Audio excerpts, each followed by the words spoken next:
Bonjour, mon nom est Luc Leblanc. Je suis le développeur d'Origa et je vais vous présenter ce qu'il y a de nouveau dans la version 1.18 parue le 23 décembre 2009. Alors d'abord, quelques changements à l'interface. On a maintenant une fenêtre couleur pour choisir les couleurs de tous les éléments graphiques de la topo. Également une fenêtre alimentation qui permet de contrôler le rétroéclairage de l'appareil et d'étirer la durée de vie de la pile en réduisant l'éclairage pendant certaines opérations longues à votre choix.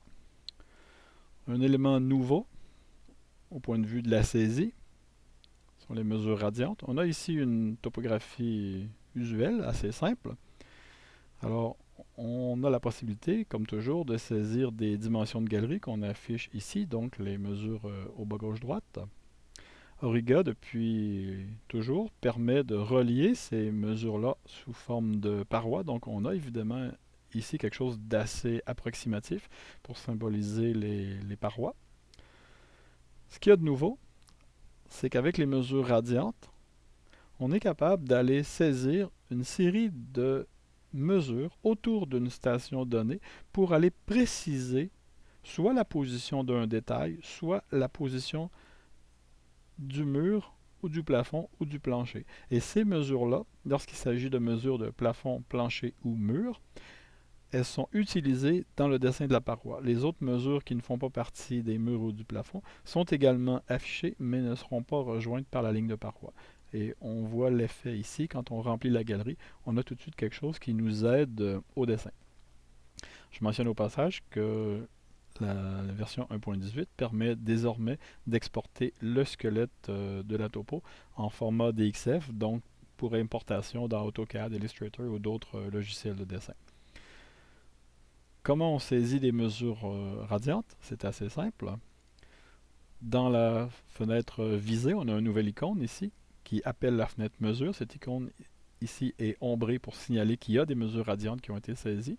Et si on rentre dans la fenêtre mesure, on voit les mesures radiantes qui ont été saisies. Alors on a ici des mesures qui vont de la station de départ vers le mur.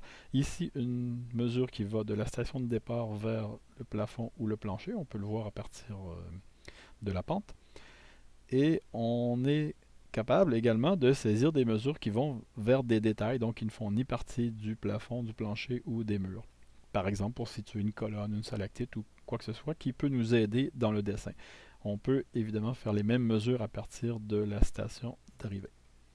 La même fenêtre est utilisable pour la saisie courante, c'est-à-dire qu'on peut, par exemple, avec le DistoX, on peut se connecter et recevoir ici, une derrière l'autre, les mesures transmises par le DistoX. Et si on fait plusieurs fois la même mesure, on peut avoir toutes les mesures qui sont affichées et après on peut sélectivement choisir quelle mesure on conserve, quel élément de la mesure on conserve, et tout ça va être moyenné pour ensuite être copié dans la fenêtre visée. Donc ça répond aux attentes de ceux qui voulaient avoir un contrôle total sur chaque élément des acquisitions réalisées avec des appareils électroniques. Voilà. Un élément intéressant des mesures radiantes, on le voit ici. Voici une vue classique des sections présentées par Origa, c'est-à-dire qu'on a la puce ici qui représente notre station. On a la mesure droite, la mesure haute et la mesure basse. Et évidemment, ça nous donne un rectangle. C'est une vue assez schématisée de la galerie. Si on fait une série de mesures autour du plan de perpendicularité de la visée, par exemple ici avec un DistoX, on est capable d'avoir une vue en section beaucoup plus fine qui améliore notre capacité à dessiner correctement les sections.